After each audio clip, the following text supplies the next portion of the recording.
Hello everyone, once again welcome back on your YouTube channel real concept. तो जैसा कि दोस्तों हमने इससे पिछले वीडियो टॉपिक में रिफ्रैक्शन के बारे में जाना था, अपवर्तन के बारे में जाना था। वहाँ पर मैंने आपको कुछ basic concept and deep study कराया था रिफ्रैक्शन के बारे में, अपवर्तन के बारे में। और आज हम कुछ स्मॉल टॉपिक लेकर आए हैं और आज हमारे इस टॉपिक का, रिफ्रैक्शन टॉपिक का कंप्लीट टॉपिक यहाँ पर समाप्त हो जाएगा। इसके बाद हमारा स्टार्ट होगा लेंस से रिलेटेड चैप्टर। तो आज मैं कुछ छोटे छोटे टॉपिक ले आया हूँ और उसको sequence wise in a fast way explain करते चलता हूँ और आपको समझाते जाता हूँ। तो जैसा कि हमने रिफ्रैक्शन में आपको बताया था सबसे लास्ट में क्रांतिक कोण के बारे में, तो आज हमारा मेनली टॉपिक है टोटल इंटरनल रिफ्लेक्शन, मीन्स पूर्ण आंतरिक परावर्तन क्या होता है, इसके बारे में आज बात करेंगे। टोटल इंटरनल रिफ्रैक्शन, आज हम बात करने वाले हैं पूर्ण आंतरिक परावर्तन के बारे में। लेकिन इससे पहले, क्योंकि कुछ बच्चे हो सकता है वीडियो ना देखे हों या फिर जो नहीं देखे हैं, कंपलसरी है पहले बैक वाली वीडियो जाकर देखें और क्रांतिक कोण को समझें। लेकिन यहाँ पर मैं फिर भी एक बार एक्सप्लेन कर दे रहा हूँ, लेकिन यहाँ पर मैं थोड़ा फास्ट वे में कराऊंगा। तो पूर्ण आंतरिक परावर्तन अगर आप पढ़ना चाह रहे हैं तो इसके लिए सबसे पहले आपको पता होना चाहिए कि क्रांतिक कोण क्या होता है, क्योंकि क्रांतिक कोण का बिल्कुल डायरेक्ट रिलेशन होता है आपके टोटल इंटरनल रिफ्लेक्शन से या फिर रिफ्रैक्शन से। तो क्रांतिक कोण के बारे में फास्ट वे में मैं आपको ये बताता हूँ कि क्रांतिक कोण में आपने क्या पढ़ा था। मैंने बताया था कि ऐसा कोण मीन्स ऐसा कोई भी कोण जिसके लिए angle R is equal to 90 degree हो जाए, मीन्स अपवर्तन की घटना के दौरान I का आप ऐसा मान रखो जिसके लिए R बराबर 90 डिग्री हो जाए, वही एंगल मीन्स I का वही एंगल आपका क्या कहलाने लगेगा, क्रांतिक कोण कहलाएगा। आपतन कोण मीन्स अपवर्तन की घटना के दौरान या फिर रिफ्रैक्शन प्रोसेस के दौरान आपका इंसिडेंट एंगल ऐसा रखो जिसके लिए angle R is equal to 90 degree हो जाए, वही आपका कहलाता है क्रांतिक कोण। तो इस केस को मैंने आपको बताया था कि इसके लिए सबसे बड़ी शर्त क्या होती है कि ये जो घटना होती है मीन्स क्रांतिक कोण की जो घटना होती है वो 100 और 100% सिर्फ और सिर्फ सघन से विरल में अगर प्रकाश जाए तभी होता है, मीन्स डेंसर टू रेयरर अगर लाइट जाए तभी होता है क्रांतिक कोण की घटना। और ये प्रोसेस मैं आपको फिगर से समझाता हूं। यहाँ पर हम मान लेते हैं डेंसर मीडियम एंड यहाँ पर रेयरर मीडियम। तो डेंसर टू रेयरर लाइट के जाने पे क्या होता है, रे आपकी आफ्टर बेंडिंग क्या हो जाती है, नॉर्मल से दूर चली जाती है, नॉर्मल से दूर शिफ्ट हो जाती है। तो ये प्रोसेस होता है आपका डेंसर टू रेयरर में। एंगल I आपका ये था एंड एंगल R आपका ये था। ये प्रोसेस होता है आपका डेंसर टू रेयरर के दौरान। अब आप यहाँ पे समझना, अगर हम इस एंगल I को बढ़ाते जाएं मींस डेंसर टू रेयरर में अगर हम इस एंगल I को धीरे धीरे बढ़ाते जाएं, धीरे धीरे बढ़ाते जाएं, तो ये प्रोसेस क्या होगा, ये एंगल R श्योर है कि वो और नीचे आएगा और नीचे आएगा, क्योंकि ये प्रक्रिया क्या है, एंगल I जितना छोटा है एट लास्ट R बड़ा है। तो आपने किया क्या, I को जितना इधर शिफ्ट करेंगे R आपका झुकता जाएगा।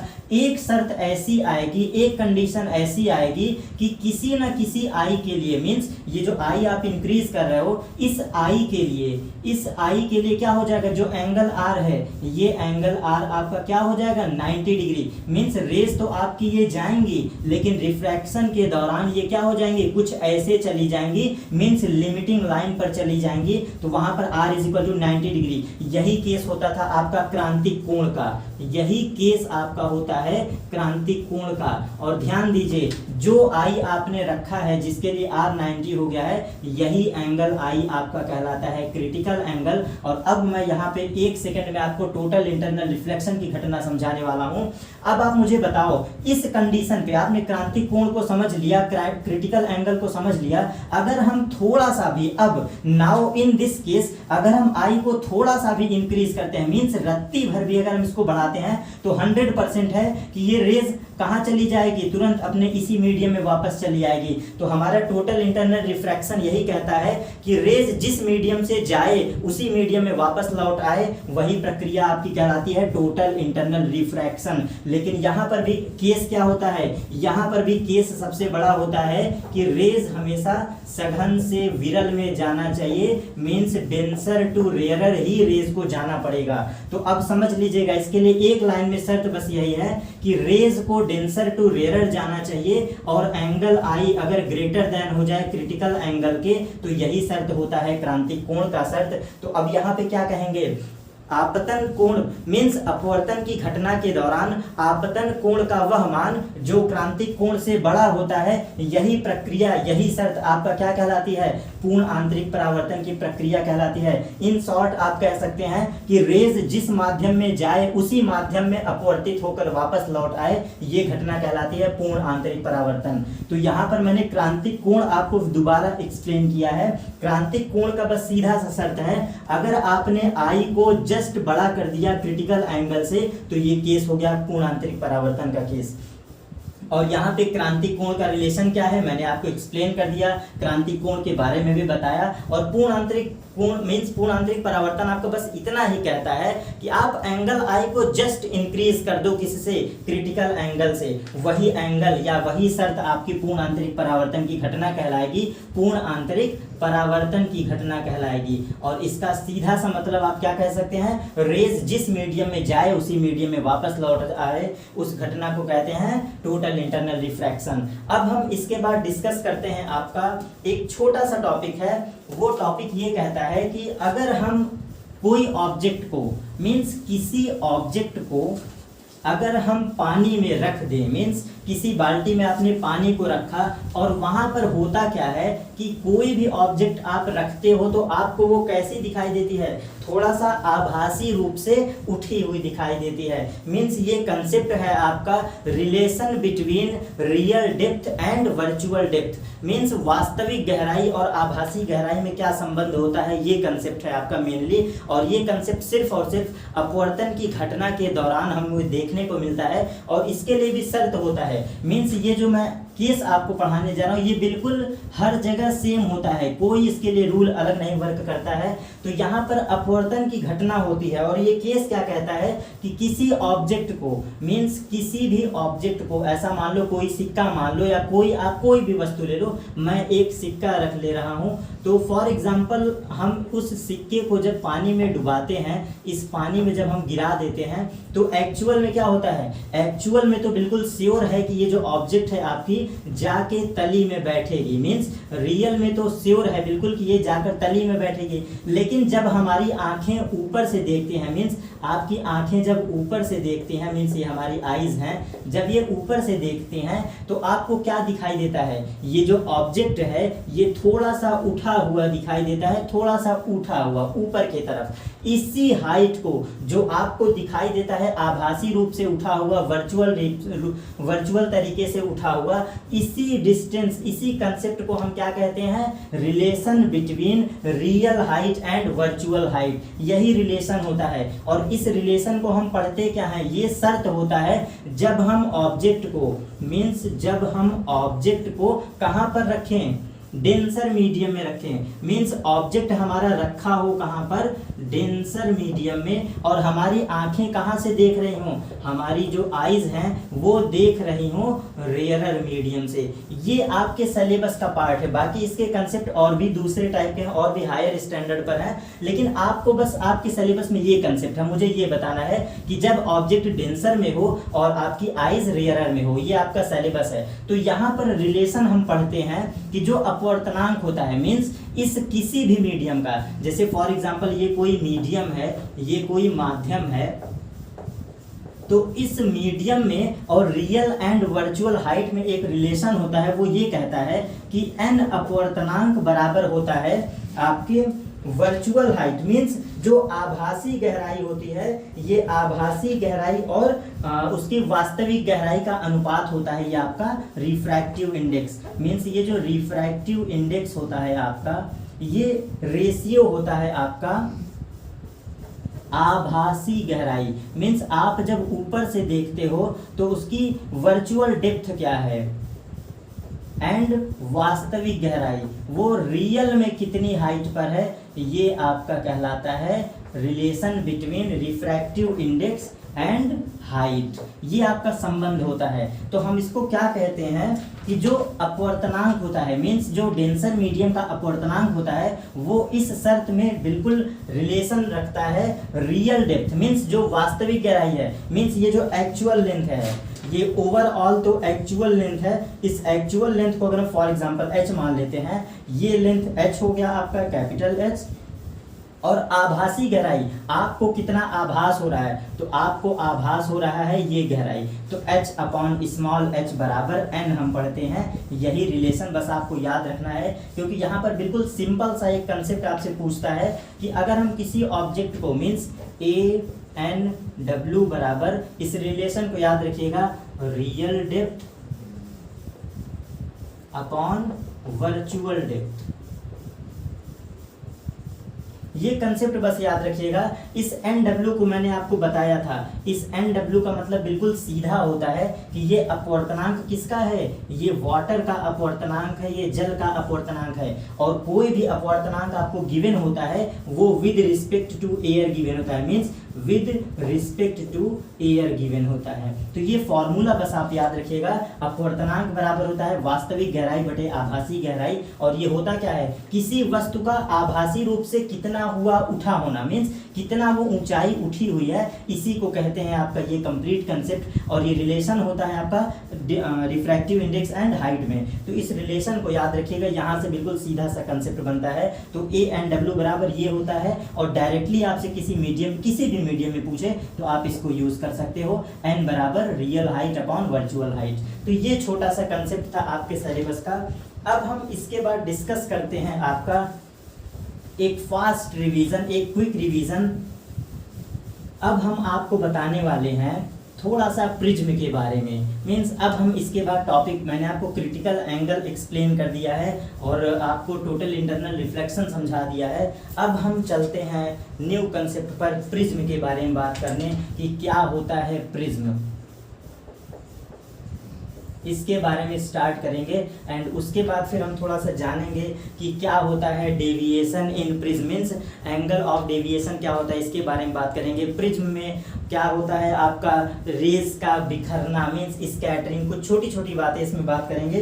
तो सबसे पहले मैं आपको थोड़ा सा प्रिज्म के बारे में बता दे रहा हूँ।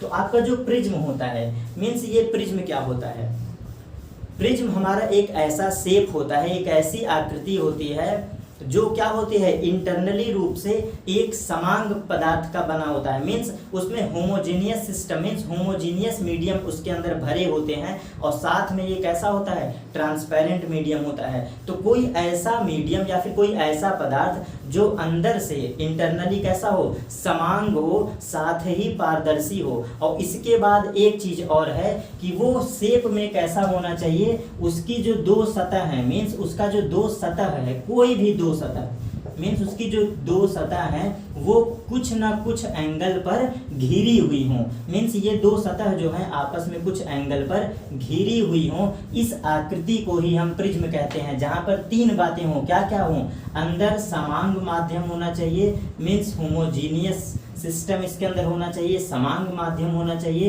एंड साथ ही ये कैसा होना चाहिए, ये ट्रांसपेरेंट होना चाहिए, मीन्स पारदर्शी होना चाहिए। और तीसरी चीज, ये जो सतह है, ये सतह कुछ न कुछ डिग्री एंगल पर झुकी होनी चाहिए, घिरी होनी चाहिए। इसी मीडियम को हम कहते हैं क्या, प्रिज्म। तो हमारा प्रिज्म जो होता है एक ऐसा माध्यम होता है, दो परावर्तक सतहों या फिर अपवर्तक सतहों से घिरी ऐसी आकृति जो एक समांग माध्यम की बनी हो, साथ ही साथ वो कैसी हो, पारदर्शी हो। तो ये सिस्टम, ये इंस्ट्रूमेंट या ये वस्तु आपकी क्या कहलाती है, प्रिज्म कहलाती है। तो हम प्रिज्म को क्या कहते हैं, Prism has homogeneous and transparent and refracting material enclosed by two inclined plane. This is called prism.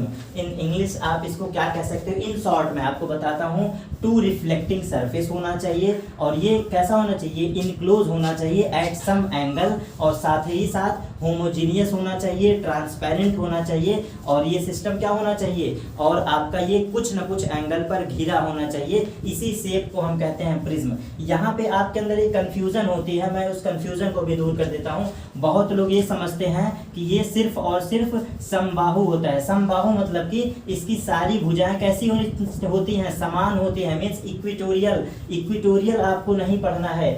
Prism का शेप कुछ भी हो सकता है, मीन्स वो शेप में किसी भी तरह का शेप हो सकता है। वो 5 साइडेड का हो सकता है, वो क्यूब हो सकता है, वो स्क्वायर हो सकता है, वो आपका आयताकार भी हो सकता है। तो ये कंफ्यूजन आपका हमेशा के लिए दूर कर दूं। ये मत सोचेगा कि ये सिर्फ और सिर्फ त्रिभुज का शेप का होता है। इस प्रिज्म का शेप 3D शेप होता है। ये किसी भी 3D शेप का हो सकता है। एग्जाम्पल आपके लिए मैंने इतना दे दिया है।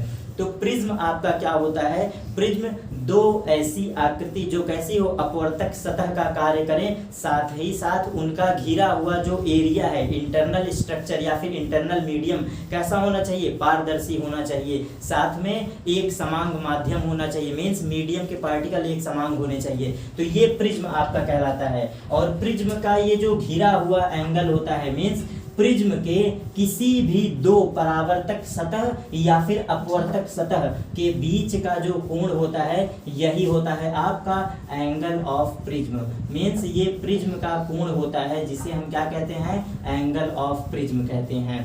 तो ये बेसिक बातें थी प्रिज्म के बारे में। और अब हम इसके बाद आपको बताते हैं कि एंगल ऑफ डेविएशन क्या होता है। मीन्स किसी प्रिज्म में एंगल ऑफ डेविएशन क्या होता है। एक प्रिज्म में एंगल ऑफ डेविएशन का क्या मतलब है। एंगल ऑफ डेविएशन, इसको कहते हैं विचलन कोण। पहले शब्दों से समझिएगा, विचलन कोण। विचलन का क्या मतलब है, विचलन का मतलब होता है कोई रेस जो क्या हो जाए, विचलित हो जाए, भ्रमित हो जाए या मुड़ जाए। विचलन कोण का मतलब आपसे एंगल ऑफ डेविएशन पूछा है किसी प्रिज्म में, ये क्या होता है। तो प्रिज्म का एक बिहेवियर होता है जो हमेशा वर्क करता है। अब आपको मैं समझाता हूँ एंगल ऑफ डेविएशन के बारे में। मैंने ये बनाया है एक प्रिज्म और दो रिफ्रैक्टिंग सरफेस के बीच का एंगल आपका क्या कहलाता है, एंगल ऑफ प्रिज्म। विचलन क्या होता है, रेज का मुड़ जाना, मीन्स रेज का अपने पथ से मुड़ जाना विचलन कहलाता है। बिल्कुल क्लियर, ये भी समझ लिए। डेविएशन क्या होता है आपका, मीन्स विचलन क्या होता है। तो विचलन का बिल्कुल सीधा सा मतलब होता है किसी रेज का अपने मार्ग से मुड़ जाना या क्या हो जाना, बेंड कर जाना या अपने रियल पथ को छोड़ देना। ये प्रक्रिया आपकी कहलाती है विचलन। अब एंगल ऑफ डेविएशन क्या है। एंगल ऑफ डेविएशन का मतलब होता है कि किसी प्रिज्म में से अगर रेज जा रही है, देखिए अगर किसी प्रिज्म में से ये रेज हमारी जा रही है तो एट लास्ट मीन्स यहाँ से रेज जाएंगी, अपवर्तन के कारण ये क्या होगा, ये अंदर इसका मीडियम कैसा है, डेंसर है, तो ये थोड़ा सा झुक जाएंगी रेज। और एट लास्ट क्या होगा, फिर यहाँ पर डेंसर टू रेयरर जब जाएंगी तो ये फिर क्या करेंगी, नॉर्मल से दूर हट जाएंगी। तो कुछ ऐसी प्रोसेस होगी प्रिज्म में। तो एंगल ऑफ डेविएशन कहता है कि एट लास्ट मीन्स बिल्कुल अंततः जो जाने वाली रेज थी, मीन्स जो रेज निकल गई इस प्रिज्म से, ये रेज और जो आने वाली रेज थी, मीन्स आपतित रेज या फिर इंसिडेंट रेज, इन दोनों के बीच का जो कोण होता है यही आपका कहलाता है angle of deviation. Means after refracting, means after reflection या फिर आफ्टर रिफ्रैक्टिंग क्या होता है, angle between incident ray, means angle between incident ray and ये कैसी रे आपकी, रिफ्रैक्टेड रे, इन दोनों रेज के बीच बना कोण आपका कहलाता है विचलन कोण। इसी को कहते हैं हम एंगल ऑफ डेविएशन। तो ये रेज आपकी निकल गई और इस रेज को जब हम पीछे की तरफ बढ़ाते हैं, पीछे की तरफ बढ़ाते हैं तो ये एक दूसरे को कट करती हैं किसी पॉइंट पे, इसी एंगल को हम कहते हैं deviation angle. Means at last बिल्कुल अपवर्तन के पश्चात ये रेज आपकी कैसी है, रिफ्रैक्टेड रे है, इसी को हम कहते हैं निर्गत किरण, मीन्स निकलने वाली किरण। और इसे क्या किरण कह सकते हैं, आगत किरण या फिर आपतित किरण। तो आगत किरण और निर्गत किरण के बीच बना कोण आपका कहलाता है विचलन कोण। एंगल ऑफ डेविएशन क्या होता है? आफ्टर रिफ्रैक्टिंग मीन्स या फिर आफ्टर प्रोसेस ऑफ रिफ्रैक्टिंग, बस एकदम क्लियरली कह दीजिए एंगल बिटवीन रिफ्रैक्टेड रे and incident ray, that angle is called, आपका क्या कहलाएगा? Angle of deviation. तो ये था आपका एंगल ऑफ डेविएशन, और डेविएशन के बारे में भी मैंने आपको समझाया। और एक फॉर्मूला मैं अब आपको यहाँ पर बताने वाला हूँ जो आपके सिलेबस का सबसे मोस्ट इंपॉर्टेंट फॉर्मूला है। प्रिज्म में बस आपको एक फॉर्मूला याद रखना है कि कोई भी ऐसा प्रिज्म हो, मीन्स कोई भी प्रिज्म हो, उसके लिए अपवर्तनांक का formula n means refractive index अपवर्तनांक, इसे कहते हैं रिफ्रैक्टिव इंडेक्स। अपवर्तनांक बराबर होता है आपका साइन ऑफ a प्लस, इसको कहते हैं lambda minimum divide by 2, means ये जो मैंने लिखा है इसको हम पढ़ते हैं लैम्डा m, या फिर इसको क्या कहते हैं? लैम्डा कह सकते हैं। एंगल ऑफ डेविएशन को हम लैम्डा से रिप्रेजेंट करते हैं। और मिनिमम मैंने क्यों लिखा है? क्योंकि ये मिनिमम का शर्त होता है, मीन्स इसमें कुछ और भी कंडीशंस पढ़ने होते हैं, तो हम ऐसा मानते हैं कि जो मैंने केस लिया है वो सबसे मिनिमम एंगल है। तो sine of a plus lambda minimum by 2 and divide of sine a by 2, बस ये एंगल, इस फॉर्मूले को आप याद रखिएगा। ये क्या है यहाँ पर मैं आपको बता दे रहा हूँ, जो मैंने a लिखा है ये आपका angle between two reflecting surface है। ये आपका a जो है ये कोण है, कैसा कोण है? ये दो परावर्तक सतहों के बीच का कोण है। और लैम्डा मिनिमम क्या है? ये आपका एंगल ऑफ डेविएशन है। तो बस इसको याद रखना है, ये क्या है आपका?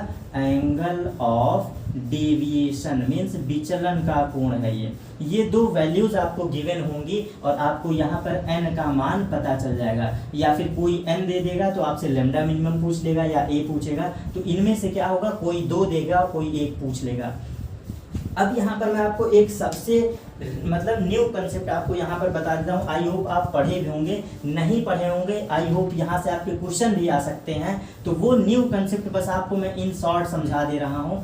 बाई चांस आपसे कभी क्वेश्चन पूछ ले कि फॉर लैम्डा मिनिमम, मतलब ये जो है आपका लैम्डा मिनिमम, इस केस में क्या होगा? इस n का मान। तो जब आपसे क्लियरली और पर्टिकुलर केस पूछ ले फॉर लैम्डा मिनिमम, ये सबसे न्यूनतम हो, सबसे न्यूनतम मीन्स जितना पॉसिबल हो सके न्यूनतम, तो इस शर्त में आप इसी फॉर्मूले को यूज कर लेना, n बराबर साइन और साइन को हटा देना। इसका रीजन होता है जब एंगल बहुत छोटा हो जाता है लैम्डा मिनिमम, मीन्स इस केस में लैम्डा मिनिमम सबसे न्यूनतम होता है, तो उस शर्त में साइन थीटा बराबर थीटा मान लेते हैं। तो बस यही केस है आपका a plus lambda minimum divide by 2 and a by 2, 2 से 2 कट जाएगा, आपका फॉर्मूला आ जाएगा a plus lambda minimum upon a। इस फॉर्मूले को रख कर भी आप n का मान निकाल सकते हैं। ये आपका क्या है? अपवर्तनांक है, रिफ्रैक्टिव इंडेक्स है। तो ये कंसेप्ट बस आपको याद रखना था। और प्रिज्म का सबसे बड़ा गुण क्या होता है? जैसा कि आपको कंसेप्चुअली पता है कि जब रेज रेयरर टू डेंसर जाती हैं तो ये झुक जाती हैं अभिलंब की ओर, और फिर डेंसर टू रेयरर जाती हैं तो ये दूर हट जाती हैं। लेकिन प्रिज्म के अंदर एक सबसे बेहतरीन गुण होता है, जरूर वो इस प्रोसेस को करती हैं, ये बिल्कुल रियल है, प्रिज्म के अंदर यही प्रोसेस होता है, लेकिन हम लोग प्रिज्म का यूज इसलिए करते हैं कि एक प्रिज्म का सबसे बड़ा नेचर होता है, गुण उसका होता है कि रेज आप कहीं से भी डालो, ये रेज को क्या करती है? बेस के तरफ क्या करती है? पैरेलल कर देती है, या फिर बेस के बिल्कुल पैरेलल इसको झुका देती है। तो ये इसका सबसे बड़ी प्रॉपर्टी होती है प्रिज्म का कि रेज आप कहीं से भी डालोगे ये रेज को क्या कर देगी? बेस के पैरेलल कर देगी। बाकी प्रोसेस दोस्तों यहाँ पर अपवर्तन का ही होगा। रेयरर टू डेंसर आपको पता है क्या होगा? वो है आपका, एंड डेंसर टू रेयरर जाएगा तो क्या होगा? ये दोनों केस आपको पता है। तो प्रिज्म में बस आपको इतना ही जानना था, relation between n and angle of deviation. ये फॉर्मूला आपके लिए मोस्ट इंपॉर्टेंट है। और इस केस को जो मैंने न्यू कंसेप्ट पढ़ाया फॉर लैम्डा मिनिमम, इस केस को जरूर याद रखिएगा। अब इसके बाद हम बात करते हैं कुछ न्यू कंसेप्ट और कुछ छोटी सी न्यू बातें, और एट लास्ट में आपको क्रांतिक कोण का फिर से मैं एक डिस्कस करूंगा फॉर्मूला। तो यहाँ पर हम अब बात करते हैं, मैंने आपको बताया है एंगल ऑफ डेविएशन के बारे में, और हमारा एक टॉपिक जो है जिसके बारे में हम आपको बताने वाले हैं वो टॉपिक ये है कि डिस्पर्जन ऑफ लाइट क्या होता है। ये हमारा सबसे लास्ट टॉपिक है, इसके बारे में आपको सबसे डिफरेंट नॉलेज दूंगा और यहाँ से आपको कुछ ना कुछ नया सीखने को मिलेगा जो आपके बुक में गिवन नहीं है। डिस्पर्जन ऑफ लाइट क्या होता है, डिस्पर्जन ऑफ लाइट, ये हमारा सबसे लास्ट कंसेप्ट है आज के इस पूरे कंप्लीट टॉपिक का। डिस्पर्जन ऑफ लाइट हमारा क्या होता है, ये होता है आपका प्रकाश का विक्षेपण। यूपी बोर्ड के बच्चे इस शब्द को बहुत अच्छे से ध्यान देंगे। यहाँ पर मैंने विक्षेपण कहा है और वहाँ पर विचलन कोण था, तो कंफ्यूज मत होइएगा, दोनों का इंग्लिश लैंग्वेज भी सेम है, हिंदी भी नियर अबाउट सेम है, तो इसीलिए मैं क्लियरली कह रहा हूँ डिस्पर्जन ऑफ लाइट अलग प्रोसेस है और एंगल ऑफ डेविएशन अलग चीज है। तो डिस्पर्जन का मतलब है विक्षेपण, और विक्षेपण का मतलब आपको बिल्कुल साफ साफ दिख रहा है, इसमें छुपा हुआ है विक्षेपण, और इसका मतलब होता है रेज का बिखर जाना। इस विक्षेपण का मतलब होता है, डिस्पर्जन का मतलब होता है बिखराव, इस डिस्पर्जन का मतलब होता है बिखराव या फिर फैलना। अब ये हम कंसेप्ट पढ़ कहाँ पर रहे हैं, प्रिज्म से रिलेटेड ये कंसेप्ट पढ़ रहे हैं, तो इसकी परिभाषा बिल्कुल आसान है, किसी ऐसे मीडियम से, मीन्स किसी भी ऐसे मीडियम से जहां पर लाइट जाए और आफ्टर निकलने, मीन्स निकलने के बाद क्या हो, रेज अपने रंगों में विभक्त हो जाए। मीन्स किसी भी माध्यम में, किसी भी मीडियम में अगर कोई लाइट गुजर रही है और वहां से निकलने के पश्चात अपने डिफरेंट रंगों में विभक्त हो जाना, इस घटना को हम कहते हैं डिस्पर्जन ऑफ लाइट। अब कंप्लीट परिभाषा आपको मैं बताता हूँ। डिस्पर्जन का मतलब बिखराव होता है, और लाइट का हम लोग डिस्पर्जन पढ़ रहे हैं तो प्रकाश का विक्षेपण, मीन्स प्रकाश का अपने रंगों में विभक्त हो जाना कहलाता है डिस्पर्जन ऑफ लाइट। ठीक, तो ये था आपका प्रोसेस, और ये प्रक्रिया करवाता कौन है, इसके लिए भी बिल्कुल ओपनली एंड बिल्कुल सिंपल सा कंसेप्ट है कि ये बिखराव की प्रक्रिया सिर्फ और सिर्फ प्रिज्म ही कराता है। तो अगर आप रेज को क्या करना चाहते हो, बिखराना चाहते हो, या उसको अपने रंगों में स्प्लिटिंग फॉर्म में देखना चाहते हो, तो सिर्फ और सिर्फ क्या रख दो उसके सामने, प्रिज्म रख दो। और इसके लिए यहाँ पर एक न्यू बातें आपको यहीं पर बताता हूँ, और ये बिल्कुल स्मॉल सी पहली न्यू बात है जो आपको सीखने को मिलेगा। इसके बारे में आइजैक न्यूटन ने, मीन्स न्यूटन ने सबसे पहले ही कह दिया था कि प्रिज्म ही हमारा ऐसा होता है जो इस डिस्पर्जन ऑफ लाइट को करा सकता है। मीन्स इन्होंने बिना डेरिवेशन, बिना प्रूविंग पहले ही कह दिया था कि डिस्पर्जन ऑफ लाइट पॉसिबल है, और वो किसमें पॉसिबल है, प्रिज्म में। लेकिन लोगों ने जब इस बात को नहीं माना तो 1666 में इन्होंने इस घटना को एज अ प्रूविंग फॉर्म में बता दिया, जिसके लिए इनको पुरस्कार भी दिया गया था। तो 1666 में न्यूटन ने क्या किया था, इसको डिराइव फॉर्म में बताया था कि ये घटना रियल है, और ये घटना कहाँ पर करा के इन्होंने सिद्ध किया था, प्रिज्म में कराकर सिद्ध किया था। और रे ऑफ लाइट कैसा लिया था, वो रे ऑफ लाइट इन्होंने वाइट रे लिया था, मीन्स श्वेत प्रकाश दिया था। तो इन्होंने इस पर सिद्ध कर दिया था। बाकी आप रे ऑफ लाइट कोई भी लोगे, प्रिज्म में से गुजारने के बाद वो अपने रंगों में विभक्त हो जाएगी। तो ये डिस्पर्जन ऑफ लाइट का कंसेप्ट क्या होता है, प्रकाश का अपने रंगों में विभक्त हो जाना डिस्पर्जन ऑफ लाइट कहलाता है। और अब मैं आपको इसका जो न्यू कंसेप्ट मैंने कहा था कि जो नई बातें मुझे आपको बताना है इस डिस्पर्जन ऑफ लाइट से रिलेटेड है, जो मोस्ट इंपॉर्टेंट है, आपको बिल्कुल रिमेंबर रख लेना है। तो डिस्पर्जन ऑफ लाइट का सबसे लास्ट कंसेप्ट ये है कि मैं बना रहा हूँ एक प्रिज्म, और यहाँ पर मैं लाइट को ले जा रहा हूँ कैसी, वाइट लाइट या फिर श्वेत प्रकाश।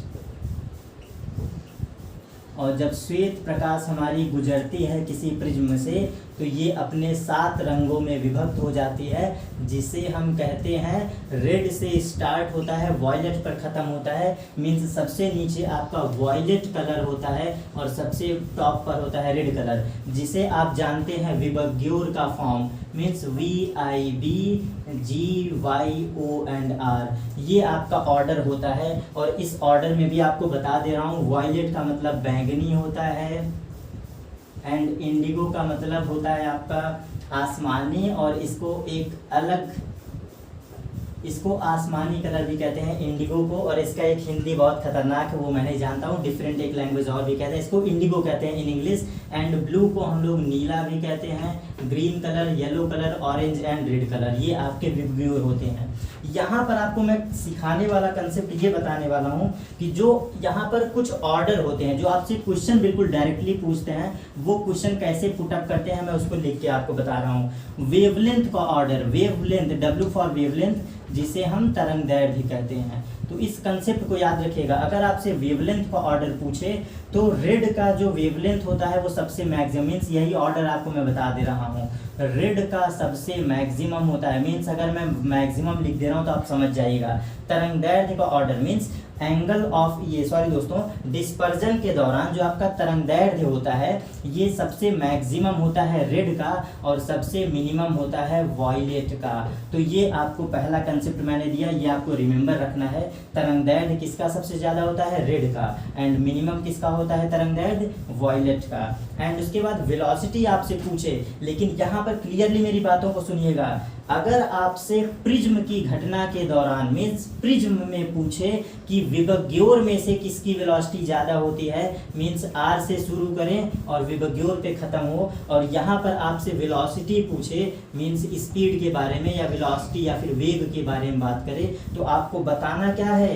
रेड का सबसे मैक्सिमम होता है और वॉयलेट का सबसे मिनिमम होता है। यहाँ पर मैं केस अभी आपको बताऊंगा, ये सिर्फ और सिर्फ प्रिज्म के लिए है और वो भी विबग्योर में। तो विबग्योर में किसकी मैक्सिमम वेलोसिटी होती है? रेड की, और सबसे मिनिमम होता है वॉयलेट का। एंड इसके बाद अब मैं बता रहा हूँ डेविएशन के बारे में। सबसे ज़्यादा बिखराव किस लाइट में होता है? डेविएशन का मतलब मैंने आपको क्या बताया था?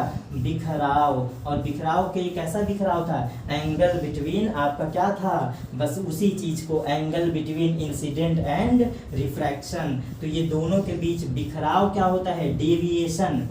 डेविएशन, इस डेविएशन आपको पता है कि डेविएशन सबसे ज़्यादा वॉयलेट में होता है। मीन्स डेविएशन आपका मैक्सिमम कहाँ होगा? इसीलिए तो हम कहते हैं कि जो खतरे का सिग्नल होता है वो रेड रखा जाता है, क्योंकि उसका डेविएशन, उसका फैलने की घटना बहुत कम होता है। तो डेविएशन का मतलब बिखराव होता है और रेड का सबसे मिनिमम होता है। तो डेविएशन का ऑर्डर पूछे तो सबसे मिनिमम होता है आपका ऊपर एंड सबसे नीचे होता है मैक्सिमम। तो यहाँ पर ऑर्डर क्या हुआ आपका? यहाँ पर ऑर्डर आपका बदल गया। मीन्स यहाँ पर सबसे ज़्यादा इसका होता है, सबसे कम इसका होता है। एंड सबसे लास्ट यहीं पर चौथा कंसेप्ट आपको बताने वाला हूँ, रिफ्रैक्टिव इंडेक्स का भी अगर आपसे ऑर्डर पूछ ले, नंबर 1 ये सिखाया, नंबर 2 ये सिखाया, नंबर 3 मैंने ये सिखाया, और चौथा आपको बताने जा रहा हूँ रिफ्रैक्टिव इंडेक्स का ऑर्डर। अगर आपसे विबग्योर में पूछे रिफ्रैक्टिव इंडेक्स,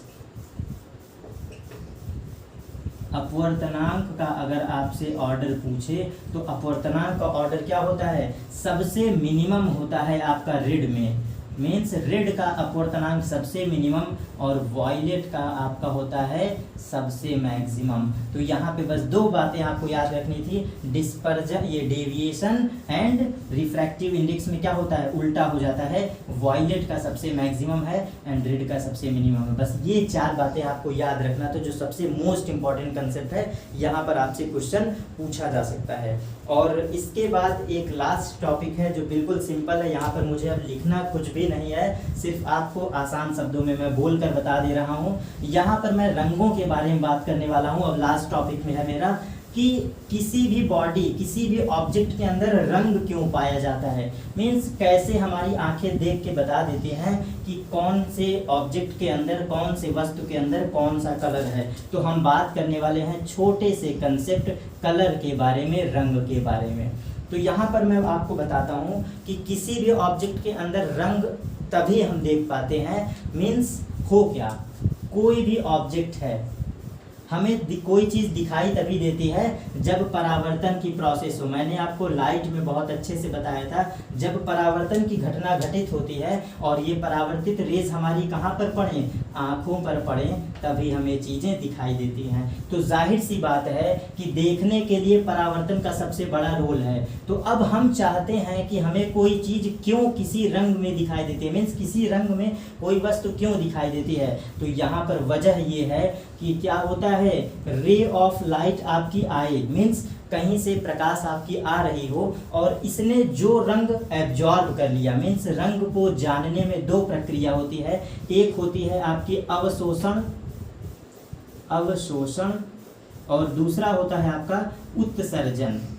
बस इसी दो प्रोसेस के कारण हमें चीज़ों का रंग पता चलता है। तो अब यहाँ पे कंसेप्ट क्या है, किसी भी लाइट के अंदर कुछ ना कुछ रंग होते हैं, ठीक, और वो हमारी ऑब्जेक्ट पर पड़ती है। तो पड़ने के बाद जो रंग इसमें एब्जॉर्ब कर लिया जाता है, एब्जॉर्ब मीन्स क्या कर लिया जाता है, अवशोषण कर लिया जाता है, वो रंग छोड़ करके, जो रंग इस बॉडी ने एब्जॉर्ब कर लिया इसको छोड़ करके टकराने के बाद जो भी रंग आपकी चली गई, मीन्स इस वस्तु से टकराने के बाद जो भी रंग परावर्तित हो गई वही रंग हमारी आंखों को दिखाई देता है। तो जो रंग आपकी क्या हुई, एब्जॉर्ब होने के बाद बच गई, परावर्तित होके निकली, यही रंग हमारी आंखों पर पड़ेगा और जो रंगें आपकी परावर्तित हुई हैं वही हमारी आंखों पर पड़ती हैं और वही रंग हम देख पाते हैं। तो ये था आपका रंगों का कंसेप्ट। तो कोई भी कलर आप लो, कोई भी रंग लाइट लो, मीन्स किसी भी प्रकार की किसी भी तरह की लाइट लो जिसके अंदर रंग हो, जो ऑब्जर्व कर लिया मीन्स एब्जॉर्ब कर लिया, उसको छोड़ करके जो रेज परावर्तित हो गई वही रंग हमारी आंखों पर पड़ेंगी। और आपको पता है कि जो रेज आंखों पर पड़ेंगी वही हम देख पाते हैं, तो वही रंग हमें आभास होगा। तो रंगों को देखने के लिए क्या इंपॉर्टेंट चीज़ है, कौन सा रंग परावर्तित हुआ है, ठीक। अब हम बात करते हैं इसके बाद कि क्या होता है मूल रंग, मीन्स प्राइमरी कलर के बारे में आपको बता देता हूँ। क्या होता है प्राइमरी कलर,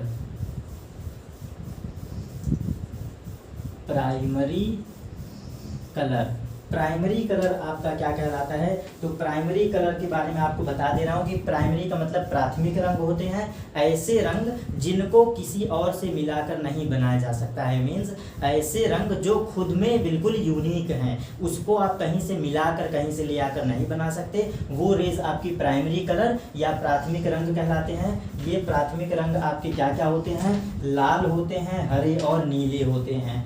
लाल कलर होता है, प्लस हरा होता है और प्लस नीला होता है। सिर्फ ये तीन रंग आपके मूल रंग होते हैं जिन्हें प्राथमिक रंग भी कहते हैं। और इसके अलावा आपका सेकेंडरी रंग होते हैं, मीन्स सेकेंडरी कलर होते हैं। वो सेकेंडरी कलर आपके क्या होते हैं, ऐसे कोई भी रंग जिनको मिलाकर बनाया जाता है या फिर जिन्हें हम प्राइमरी कलर को मिला करके बनाते हैं या दूसरे रंगों को इधर उधर करके अनुपात में करके बनाते हैं, वो आपका सेकेंडरी कलर कहलाता है। तो ये सेकेंडरी कलर आपके कौन कौन से होते हैं, पीला होता है, याद रख लीजिएगा। प्राइमरी में सिर्फ और सिर्फ ये तीन कलर होते हैं जो खुद के यूनिक होते हैं, जिनको किसी और से मिलाकर नहीं बनाया जा सकता। सेकेंडरी में मिक्स करके बनाया जाता है, ये तीन कलर आपके होते हैं।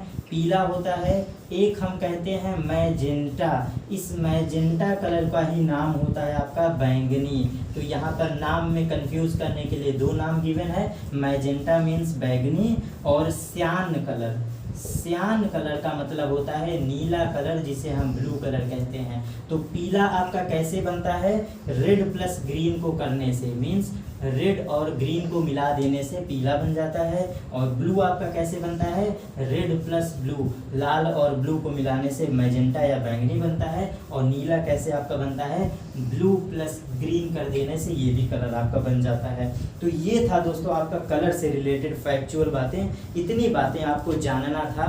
सारे कंप्लीट कंसेप्ट हमारे आज यहाँ पर कंप्लीट होते हैं। पूरा लाइट का रिफ्लेक्शन मैंने बताया, अपवर्तन की घटना भी आपको बताया। अब हमारा न्यू टॉपिक स्टार्ट होगा लेंस, और इस लेंस को भी हम कंप्लीट करेंगे एक टॉपिक या दो टॉपिक में। तो इतनी बेसिक बातें दोस्तों आपको जानना था। तो ओके दोस्तों, फिर मिलते हैं अपने नेक्स्ट टॉपिक पर। तो ऑल ऑफ यू